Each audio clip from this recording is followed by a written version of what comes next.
Here to win. Nobody comes here to take second, third, fourth, or fifth. You know, if that's the case, you might as well buy a ticket and watch the show.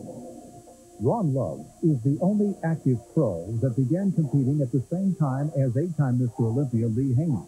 Unfortunately, his bodybuilding career has not been as consistent. In 1975, Love began lifting weights when a gunshot wound in the leg made his participation in recreational basketball impossible. Within 2 years, he competed at the Michigan State Championship, placing ninth. It took 6 attempts to win the title. Love repeated this pattern of improvement by winning the heavyweight and overall titles at the 1985 NPC National Championship, the highest amateur level event in America.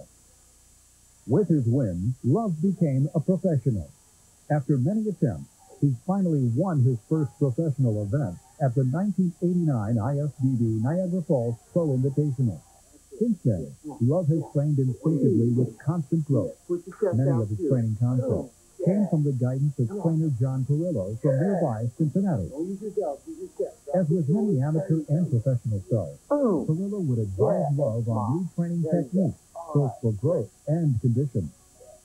Since 1989, Love has consistently placed just below the top 10 at each year's Olympia contest. With so many up-and-coming faces in the sport, he believes he has been overlooked at times due to a lack of exposure. I'm not sure. You know, I know this year I haven't been around that much, as far as the magazines go. I'm not sure if that's one of the reasons why the judges didn't give me a good look or how I look compared to the rest of the competitors. You know, some of the comments I got, I thought some people thought I should have been compared quite a bit more. Whether anyone else besides Love believes he's been overlooked, the fact remains that he has established himself as a familiar and persevering figure at the Mr. Olympia event.